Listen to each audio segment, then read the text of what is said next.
इस मूवी का नाम है दी कर्स ऑफ ब्रिज होलो 2022। तो फिल्म की शुरुआत होती है एक फैमिली को दिखाने से, जिनमें 3 लोग थे। एक लड़की जिसका नाम था सिडनी, वो और उसके माँ बाप। ये लोग अपने शहर को छोड़कर एक टाउन में शिफ्ट होने के लिए जा रहे थे, मतलब अब की बाद वो वही रहेंगे। इस टाउन का नाम था ब्रिज होलो। अब इस बात से उसके माँ बाप तो खुश थे, मगर सिडनी खुश नहीं थी, क्योंकि वो अपने शहर को छोड़ना नहीं चाहती थी। तो इस बात को लेकर पूरे रास्ते उसकी अपने माँ बाप से बहस होती रहती है। मगर जैसे ही लोग उस टाउन में आए, सिडनी वहाँ के माहौल को देखकर बहुत खुश हो जाती है, क्योंकि हैलोवीन करीब थी। तो टाउन के लोगों ने अपने घर के बाहर कोई न कोई सजावट कर रखी थी, जिनमें इंसान जैसे पुतले, ज़ॉम्बीज और अलग अलग चीजों की डेकोरेशन शामिल थी, जो बहुत ही अच्छी लग रही थी। हैलोवीन दरअसल एक ऐसा त्योहार है जिसमें लोग अलग अलग तरह की होलियां बनाकर फिरते हैं, मतलब अलग तरह के कपड़े और चेहरों पर मास्क लगाकर। साथ ही वो अपने घरों को भी सजाते हैं। इसके बाद ये लोग अपने घर पहुँचे, जहाँ आकर सिडनी अपने माँ बाप से पूछती है, क्या इस बार हम लोग मनाएंगे हैलोवीन? हम लोग सजाएंगे अपने घर को इन लोगों की ही तरह? जिस पर उसके मॉम डैड मना कर देते हैं, ये कहकर कि नहीं, सामान शिफ्ट करने में हम मसरूफ होंगे, टाइम नहीं होगा हमारे पास। अब यहाँ असल बात ये थी कि सिडनी के डैड को हैलोवीन मनाना बिल्कुल भी पसंद नहीं था। वो ना खुद और ना ही अपने घर में किसी को भी त्योहार मनाने दिया करती थी। अब उसके डैड की मुलाकात अपने एक पड़ोसी से हुई, जो उसे कहता है, क्या तुम मेरी मदद कर दोगी हैलोवीन की सजावट में? मगर वो उसे साफ साफ मना करके अपनी फैमिली के साथ घर के अंदर आ जाते हैं। फिर रात को सिडनी की मॉम डैड दोनों घर में सामान लगा रहे थे। यहाँ उसके डैड पूरी फैमिली की एक तस्वीर को देखकर जज्बाती हो गए और अपनी वाइफ से कहते हैं कि सिडनी अब दिन ब दिन बदलती जा रही है, वो अब पहले जैसी नहीं रही। जो सुनकर उनकी वाइफ समझाती है, ओहो, बात दरअसल ये है कि हमारी बेटी सिडनी अब बड़ी हो रही है, तो जाहिर है इस वजह से उसके अंदर बदलाव आ रहे हैं, तो भला वो पहले जैसी कैसे रह सकती है? अब आपको भी अपनी बेटी को थोड़ा वक्त देना चाहिए, उसे हमारी तवज्जो और थोड़ी सी आजादी की जरूरत है। अब उनकी ये बात सिडनी के डैड गौर से सुनने लगती है। अगले दिन ये पूरी फैमिली इस टाउन ब्रिज होलो का चक्कर लगाने के लिए अपनी गाड़ी लेकर निकल जाते हैं, जहाँ से भी लोग हैलोवीन की तैयारियों में लगे हुए थे। एक जगह जब ये रुकी थी तो इनकी मुलाकात टाउन की मेयर से भी होती है, जो इन्हें एक अजीब आदमी जैक की कहानी सुनाने लगती है। वो बताती है कि बहुत सालों पहले इस टाउन ब्रिज होलो में एक जैक नाम का आदमी रहा करता था। उसकी बदतमीजी और बेकार की हरकतों से तंग आकर टाउन वालों ने उसे रस्सी से लटकाकर मार दिया। मगर जब वो हेल यानी जहन्नुम में गया तो वहाँ के शैतान को उसके लिए बहुत बुरा लगा। वो उसकी मदद करना चाहता था, इसलिए उसने हेल की आग से जैक को एक पंपकिन बना कर दिया, जो कि जैक का घर है, मतलब कि वो उसमें ही कैद है। अब लोगों का मानना है कि एक न एक दिन जैक ब्रिज होलो में वापस जरूर आएगा, यहाँ के लोगों से अपना बदला लेने के लिए। अब ये कहानी सिडनी और उसकी मम को पसंद भी आती है और उन्हें ये सच्ची भी लगती है, मगर उसके डैड को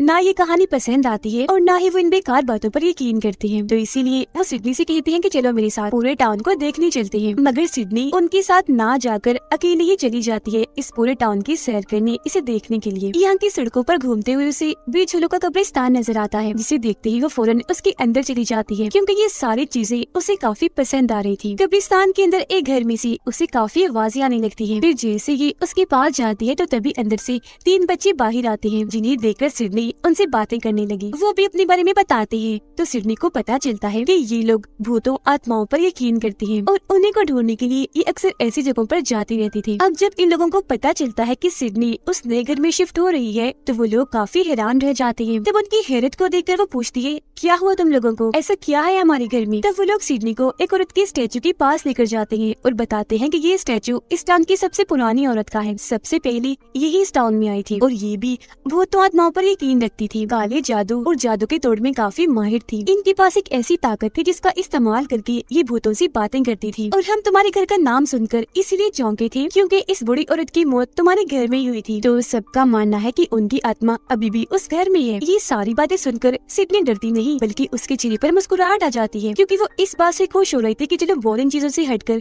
कुछ तो नया मिलेगा घर पर। तब उसकी मुस्कुराहट पर वो बच्चे काफी हैरान हो गए। कहते हैं, तो ठीक है, अगर तुम्हें डर नहीं लग रहा तो तुम उस औरत की आत्मा से बात करना। उनकी ये बात सुनकर सिडनी घर आकर एक काले जादू के बोर्ड के जरिए उस बूढ़ी औरत की आत्मा से बात करने की कोशिश करती है। तब फौरन ही उसके कमरे का दरवाजा अपने आप ही खुल गया, जिसे देख वो थोड़ा सा घबरा तो गई, मगर उठती है और अपने दरवाजे से बाहर आ गई। देखती है कि स्टोर रूम का दरवाजा भी अपने आप ही खुल रहा है। वो जैसे उसके अंदर गई तो उसे वहाँ एक एल्बम मिलता है, जिसमें बहुत सारी तस्वीरें थी। वो तस्वीरें देख रही थी कि तभी जोर से स्टोर रूम का दरवाजा अपने आप ही बंद हो जाता है। इससे सिडनी डर गई और हड़बड़ी में जैसे वो पीछे मुड़ी तो एक डंडा गिरने की वजह से वहाँ लकड़ी की एक दीवार थोड़ी सी टूट गई।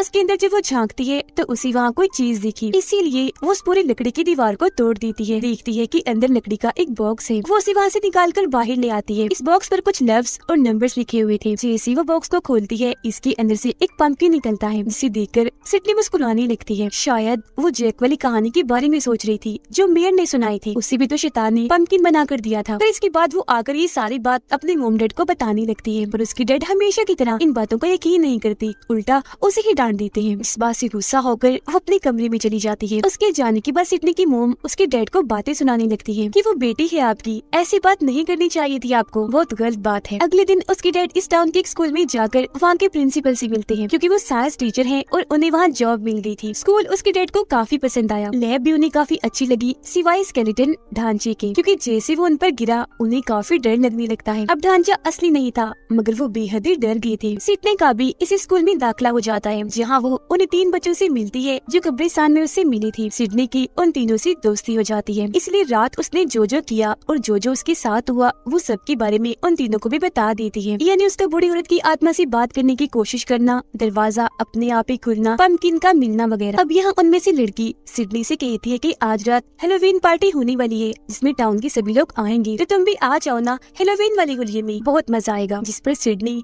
ये कहकर मना कर देती है कि सॉरी मैं नहीं आ सकती, क्योंकि हेलोवीन के हिसाब से मेरे पास कोई कपड़े ही नहीं है, और वैसे भी मेरे डैड को हेलोवीन जरा भी पसंद नहीं है। ऐसे वो नाराज हो जाएंगे, मगर फिर भी मैं कोशिश करूंगी। फिर उसके डैड जब स्कूल से घर जाते हैं तो उन्हें एक पंपकिन टेबल पर पड़ा हुआ दिखता है, और साथ ही पीछे से सिडनी भी निकल कर आती है, जिसने हेलोवीन के कपड़े ही पहने हुए थे। मगर हेलोवीन ना पसंद होने की वजह से वो उस पर गुस्सा करने लगती है, लेकिन अपने डैड की बातों को नजरअंदाज करते हुए सिडनी पंपकिन में रखी हुई मोमबत्ती जला देती है, जिससे उसके अंदर लाल रंग की रोशनी दिखने लगती है। इस बात से गुस्सा होकर उसके डैड मोमबत्ती को बुझा देते हैं, मगर हैरत थोड़ी देर के बाद वो अपने आप ही दोबारा जल जाती है, और जब दोबारा उसके डैड मोमबत्ती बुझाते हैं तो इस बार तो उनका हाथ ही जल जाता है। अब ऐसे ही 3 से 4 बार मोमबत्ती बुझाने के बाद अपने आप ही जल जाती है, जिस बात से गुस्सा होकर उसके डैड पंपकिन को डस्टबिन में डाल देते हैं। मगर फिर अचानक से वो डस्टबिन अपने आप ही हिलने लगती है, वो भी जोरों से, जिसे देखकर दोनों ही काफी डर गए। और फिर अचानक डस्टबिन में से एक लाल आंखों वाला चमगादड़ बाहर निकल कर आता है, चारों तरफ उड़कर उन्हें डराने लगता है। काफी तेजी से उड़ रहा था वो। तब उसे भगाने के चक्कर में सिडनी के डैड घर का बहुत सारा सामान ही तोड़ देते हैं, मगर वो तो भागने का नाम ही नहीं ले रहा था। वो उल्टा होकर अपनी डरावनी आंखें दिखाकर उन्हें ही डरा देता है, और फिर खुद ही एक खिड़की को तोड़कर वहाँ से बाहर निकल जाता है। जिसके बाद सिडनी खिड़की के जरिए बाहर उस चमगादड़ को देखती है, जो सामने वाले घर की सजावट के पास जाता है, यानी वहाँ जो पुतले बने हुए थे उनके पास। और हैरत, वो उन सारी की सारी डेकोरेशन के अंदर जान डाल देता है, जिसके बाद न सिर्फ उस घर की बल्कि सभी घरों की डेकोरेशन सजावट जिंदा हो जाती है। और फिर सिडनी बाहर जाकर देखने का फैसला करती है, मगर उसकी डैड उसे मना कर देती है। वो फिर अपनी मोम को कॉल करती है, जो उस हेलोवीन पार्टी में गई हुई थी, क्योंकि उन्होंने वहाँ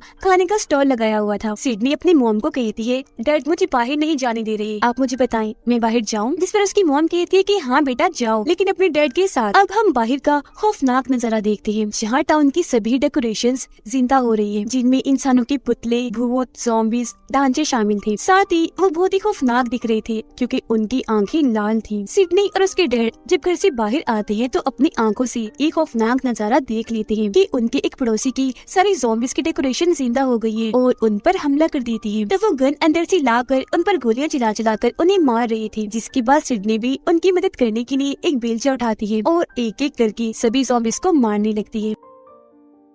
ऐसे करते करते वो सारे ज़ॉम्बीज़ को मार डालते हैं। अब जब ये लोग अपने पड़ोसी से बात करते हैं तो वो बताता है कि शायद यहाँ कोई आत्मा आ गई है जो बहुत ही खतरनाक है। मुझे लगता है कि जरूर ये जैक की है, और इस सब में उस बूढ़ी औरत यानी जो काले जादू की माहिर औरत है, उसकी बेटी हमारी मदद कर सकती है, क्योंकि वो अभी भी जिंदा है। ये सुनकर सिडनी अपने डैड को काफी मनाती है। आखिरकार जब उसके डैड माने तो ये बूढ़ी औरत की बेटी से मिलने उसके घर पर चली जाती है। तब यहाँ बूढ़ी औरत की बेटी, जो खुद भी काफी बूढ़ी हो गई थी, अपने बचपन की कहानी सुनाती है कि क्योंकि मेरी मोम काले जादू पर काफी यकीन रखती थी, इसीलिए एक दिन उन्होंने अपने साथियों के साथ मिलकर ये फैसला किया कि वो एक रिचुअल, एक काला जादू करके उस आदमी जैक के कर्स यानी उसके श्राप को हमेशा के लिए खत्म कर देंगे, क्योंकि हेल में जाने के बाद वो काफी खतरनाक हो गया और जब भी वो लौटा काफी तबाही मचाएगा। जहाँ पर तभी उन लोगों को रिचुअल के दौरान पता चला कि जैक तो हमेशा के लिए इस दुनिया में भी रह सकता है, अगर वो हेलोवीन की रात 12 बजे अपनी आत्मा को किसी और की आत्मा से बदलकर हेल में भेज दे, यानी अपने बजाय वो किसी और की आत्मा का इस्तेमाल करे, जिसका मतलब साफ था कि अगर वो इस दुनिया में आ गया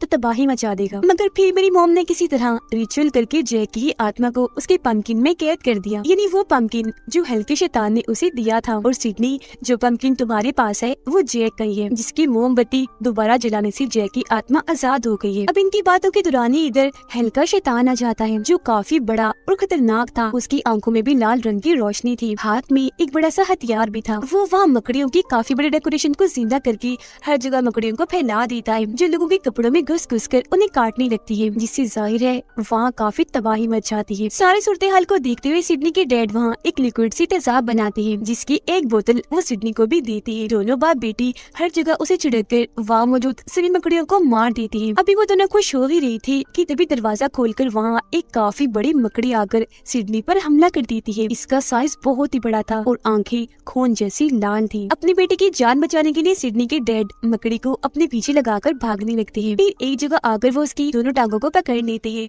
उसे रोकने के लिए, लेकिन वो मकड़ी उल्टा उन्हें ही अपने जाल में फंसा लेती है। अब इससे पहले वो उन्हें जान से मारती, सिडनी आकर मकड़ी को आग लगा देती है, जिससे डरकर मकड़ी यहाँ से भाग जाती है। जिसके बाद ये दोनों भी वहाँ से निकलकर बाहर आते हैं और अपनी गाड़ी में बैठ जाते हैं। यहाँ थोड़ी बहस के बाद वो अपने डैड को मनाती है और उन्हें अपने दोस्तों के पास हेलोवीन पार्टी में ले आती है। वो अपने दोस्तों को सब कुछ बता देती है जो थोड़ी देर पहले उनके साथ हुआ, यानी डेकोरेशंस का दोबारा से जिंदा हो जाना, यह शैतान का आना और बड़ी सी मकड़ी के बारे में। ये सुनकर सिडनी का एक दोस्त इंटरनेट पर सर्च करके उन्हें उस बुरी औरत की एक मंत्रों वाली किताब के बारे में बताता है, जो किताब इनकी मदद कर सकती है। लेकिन पता चलता है कि उस किताब को तो पहले ही एक डीलर खरीद चुका है, जो हर पुराने चीज को अपने पास रखता है। तभी उसके दोस्त को याद आता है कि वो डीलर तो इसी पार्टी में ही मौजूद है, जिसके बाद सब लोग अलग अलग जाकर उस डीलर को ढूंढने लगते हैं। सिडनी की एक दोस्त को डीलर मिल तो जाता है, मगर उसने बताया कि मैं तो उस किताब को किसी और को बेच चुका हूँ, जो पास के टाउन में रहता है। मगर इसी दौरान यहाँ भी सारी हेलोवीन की डेकोरेशंस जिंदा हो जाती है और इन सभी पर हमला करने लगती है। ये लोग अपनी जान बचाने के लिए वहाँ से भागते हैं, क्योंकि जोकर की डेकोरेशंस इनके पीछे पड़ी हुई थी। एक जोकर सिडनी के डैड के पीछे पड़ जाता है और लगातार उन पर हमला करता जा रहा था, मगर हर बार वो बच रही थी। फिर अब ये सारे लोग एक जगह पर मिलते हैं और साथ वाले टाउन में जाने का फैसला करते हैं, जहाँ डीलर से किताब खरीदने वाला रहता है। ये लोग फिर जैसी तैसी उस टाउन में पहुँच जाते हैं। जब ये लोग उस आदमी के घर पहुँचे तो पता चला कि वो और कोई नहीं बल्कि ब्रिज होलो स्कूल का प्रिंसिपल है। फिर जब ये सारे उनसे किताब के बारे में पूछते हैं तो वो उन्हें किताब भी दिखाता है और इसे इस्तेमाल करने का तरीका भी बताता है, मगर साथ ही वो ये भी कह रही थी कि अगर तुम इस किताब का इस्तेमाल करके जैक की आत्मा को भगाना चाहते हो तो तुम्हें इसके साथ ही बूढ़ी औरत की आत्मा को भी बुलाना होगा। अब इनकी बातों के दौरान ही घर के सारे ढांचे जिंदा हो जाते हैं, जो हेलोवीन की डेकोरेशन थी। खिड़कियां तोड़कर अंदर आने लगती है और इन सभी पर हमला कर देते हैं। तब ये जैसी तैसी उनसे बचते हुए भागे घर के बेसमेंट में आ जाते हैं। वो किताब सिडनी के हाथ में थी और जब वो बेसमेंट की तरफ जा रही थी तो एक ढांचा उस पर हमला कर देता है, जिससे वो गिर गई और किताब भी उसके हाथ से छूट चुकी थी। फिर वो बेसमेंट में आकर अपने डैड को इन सभी ढांचों से लड़ने का कहती है। तब यहाँ उसके डैड की बचपन की बातों से हमें पता चलता है कि उन्हें हेलोवीन क्यों नहीं पसंद और ढांचों से उन्हें डर क्यों लगता है। दरअसल हुआ यूँ था कि उसकी डैड अपने दोस्तों से एक शर्त में हार गई थी। तब उनके दोस्तों ने उन्हें एक खाली पड़े खंडर घर में जाने का कहा जाता था कि वो घर भूतिया है। अब क्योंकि शर्त में मैं हार गया था तो उस घर में जाना ही पड़ा, मगर मेरा पैर लकड़ी की फर्श में फंस गया। अपना पैर निकालने के चक्कर में मुझे वो पूरा फर्श ही तोड़ना पड़ा, लेकिन फिर अचानक मैं उसके अंदर गिरने लगा। गिरते गिरते उस भूतिया घर के बेसमेंट में चला गया। वहाँ जाते ही मैं बेहोश हो गया और जब मेरी आँख खुली तो आसपास बहुत सारे ढांचे थे। बस तभी से मेरे दिल में ढांचे को लेकर एक अलग ही डर बैठ गया और यही वजह है कि मैं हेलोवीन से इतनी नफरत करता हूँ, कभी इसे नहीं मनाता। अपने डैड की ये बातें सुनकर सिडनी उन्हें हौसला देती है कि डैड आप बुज़दिल नहीं है, बहुत बहादुर है, कुछ भी कर सकती है, किसी का भी मुकाबला कर सकते है, किसी से भी लड़ सकते हैं। उसकी बातें सुनकर उसके डैड को काफी हौसला मिला, इसीलिए वो वहाँ पड़ी एक ब्लेड मशीन को उठा लेती है और बड़ी हिम्मत दिखाते हुए सभी ढांचों को काट काट कर मारती जा रही थी। जो भी उनके रास्ते में आ रहा था वो उसका सफाया कर रही थी। अपने डैड की ऐसी बहादुरी देखकर सिडनी को उन पर काफी गर्व होता है और वो उन्हें बड़ी खुशी से देख रही थी। उसके डैड भी काफी पुरसकून नजर आ रही थी। ऐसा करके उन्हें बहुत सुकून मिल रहा था। उनके चेहरे पर भी एक अलग ही खुशी थी। फिर ये सब करने के बाद जब ये लोग बाहर आए तो देखते हैं कि हेलोवीन की सारी डेकोरेशंस वहाँ से गायब हो चुकी है, क्योंकि जाहिर है वो सारे जिंदा हो गई थी और पूरे ही टाउन में फैल गई थी। ये देखकर सिडनी फौरन समझ जाती है कि जरूर उन सबको जैक की आत्मा ने जिंदा किया होगा, जिसके बाद उन सबको उसने जरूर हेलोवीन की पार्टी में भेजा होगा। इसीलिए ये सारे लोग भी जल्दी से भागकर उस पार्टी में आने लगते हैं। रास्ते में सिडनी इनसे कहती है कि ऐसे तो वहाँ पहुँचने में काफी टाइम लग जाएगा, हम ऐसा करते हैं कब्रिस्तान से होकर गुजरते हैं क्योंकि यहाँ से रास्ता हमें कम पड़ेगा। अब ये लोग उसकी बात मानकर कब्रिस्तान में घुस जाती है। सिडनी जो कि पहले ही गहरी सोच में थी, वो सबको रोक लेती है और अपने डैड की तरफ देखते हुए कहती है कि जैक को पूरी तरह खत्म करने के लिए हमें उस बूढ़ी औरत की भी जरूरत पड़ेगी, और क्योंकि सारे टाउन वाले और मेरी मोम की जान को खतरा है तो हमें अभी बूढ़ी औरत की आत्मा से बात करनी होगी। सिडनी की बात उसके डैड भी मान गए और अब सारे लोग बूढ़ी औरत की कब्र पर आ जाते हैं। वहाँ ये सारे एक दूसरे का हाथ पकड़कर बूढ़ी औरत की आत्मा से बात करने की कोशिश करते हैं, और क्योंकि प्रिंसिपल भी इनके साथ था जो थोड़ी बहुत मंत्र जानता था, इसीलिए ये उसकी आत्मा को बुलाने में कामयाब हो जाती है। मगर इधर आने के बाद वो सिडनी के डैड में चली जाती है, उनके अंदर जाकर सबसे बातें करने लगती है। यहाँ सिडनी उसे बताती है कि मुझसे एक गलती हो गई है, मुझसे जैक आजाद हो गया है। जो सुनकर पहले वो काफी गुस्सा हो जाती है, मगर फिर वो जैक को भगाने के लिए उन्हें एक खास किस्म का मंत्र बताती है, जिसके बाद वो सिडनी के डैड के अंदर से निकलकर वापस अपनी कब्र में आ जाती है और उसके डैड भी नॉर्मल हो जाते हैं। अभी सारे लोग मिलकर हेलोवीन पार्टी में जाने के लिए निकलते हैं। हम सिडनी की मॉम को देखते हैं जिन्होंने हेलोवीन पार्टी में खाने का स्टॉल लगाया था, मगर वो इतना अच्छा नहीं चला जितना उन्होंने सोचा था, तो इसीलिए वो वापस अपने घर आ गई। उधर सिडनी और उसके डैड हेलोवीन पार्टी में आए। देखते हैं कि जैक ने यहाँ की सबसे बड़ी डेकोरेशन जो एक पंपकिन थी उसे जिंदा कर दिया है और उसमें आग लगा दी है। इससे भी बड़े खतरे की बात कि उसमें उसकी अपने ही आत्मा है। सिडनी अपने डैड को बताती है कि बहुत जल्द 12 बजने वाले हैं, मगर इससे पहले कि जैक किसी और की आत्मा को में भेजकर खुद यहाँ आए, हमें उससे पहले ही जैक को रोकना होगा। जिसन उसके डैड कहते हैं कि जैक को अपनी आत्मा की अदली बदली करने के लिए अपने पंपकिन की जरूरत पड़ेगी, जो कहीं और नहीं बल्कि हमारे घर पर है। अब हमें इनके घर का सीन दिखाया जाता है जहाँ सिडनी की मोम बिल्कुल अकेली थी। जैक का पंपकिन वहाँ टेबल पर पड़ा था, जिसके अंदर लाल रंग की रोशनी जलने लगती है और बाहर से उसकी मोम को भी अजीब तरह की आवाजें आने लगी। फिर तभी देखते ही देखते जैक उनके सामने आ जाता है, जिसका साइज काफी बड़ा था और सर पर उसने वही बड़ा सा जलता हुआ पंपकिन भी रखा हुआ था। वो आते ही सिडनी की मोम को पकड़ लेता है, जिससे वो डर गई, बचने की कोशिश करने लगती है। हेलोवीन पार्टी में सिडनी और उसके डैड की नजर मेयर की गाड़ी पर जाती है, जिसमें ये दोनों जल्दी से बैठ जाती हैं। उसके डैड किसी तरह गाड़ी को चलाकर वहाँ से जाने लगते हैं, मगर तभी इनकी गाड़ी के सामने जैक की आर्मी आकर खड़ी हो गई, जो काफी भयानक दिख रही थी। उन्हें देखकर सिडनी के डैड को गुस्सा आ गया, इसीलिए वो गाड़ी फुल स्पीड में चलाकर उनके बीच से ही निकलने लगते हैं। जो भी सामने आ रहा था वो गाड़ी उनके ऊपर चढ़ाकर उन्हें कुचलती जा रही थी और फिर आखिरकार यहाँ से बाहर निकल ही आती है। रास्ते में उस बड़ी सी मकड़ी को भी अपनी गाड़ी से कुचलकर उसका काम तमाम कर देती है। घर आकर देखते हैं कि सिडनी की मोम को जैक ने पकड़ा हुआ है। सिडनी यहाँ अपनी मोम को बचाना चाहती थी, तब उसके डैड उसे रोककर खुद ही जैक से लड़ने लगते हैं। वो सिडनी की मोम का हाथ पकड़ लेती है, क्योंकि दूसरी तरफ से जैक ने उन्हें पकड़ा हुआ था, जो हल्का रास्ता खोलकर उन्हें वहाँ भेजने लगा था। अब सिडनी के डैड को बूढ़ी औरत की बताए हुए मंत्र याद थी, क्योंकि जैसा कि हम जानते हैं मंत्र बताते हुए वो उसके अंदर ही थी, जिस वजह से वो मंत्र उसके दिमाग में ही रह गई। वो सिडनी की मोम को अपनी तरफ खींचते हुए जोर जोर से वो मंत्र पढ़ने लगते हैं। उधर जैक की पूरी आर्मी भी हेलोवीन पार्टी की तरफ बढ़ने लगती है, जिनसे लड़ने के लिए टाउन के सभी लोग अपने अपने हथियार लेकर तैयार थे। अब आखिरकार सिडनी के डैड जैसे तैसे उन मंत्रों को पूरा कर ही देते हैं, जिससे जैक की आत्मा दोबारा से जाकर उस पंपकिन में कैद हो जाती है। फौरन ही सिडनी उस पंपकिन की मोमबत्ती बुझा देती है, जिससे जैक कैद हो गया। अब जैक के कैद होते ही उसकी आर्मी जो हेलोवीन की डेकोरेशन थी वो अपनी असली हालत में वापिस आ जाती है। सब कुछ बिल्कुल ठीक पहले जैसा हो जाता है। अगले दिन सिडनी और उसके डैड दोबारा से जैक वाली पंपकिन को उस स्टोर रूम में बंद करने के लिए आते हैं। वो उसे उसी बॉक्स में रख देती है। उसके डैड उस पर एक तेज केमिकल डाल देते हैं ताकि उस मोमबत्ती को दोबारा से कोई भी ना जला पाए। सिडनी उसे ताला लगा देती है। यहाँ हम दोनों बाप बेटी को काफी खुश देखते हैं, क्योंकि उनका रिश्ता अब अच्छा हो गया था, जो पहले नहीं था। खुशी में उसके डैड गाना गाने लगते हैं। ये फिल्म इधर ही खत्म हो जाती है।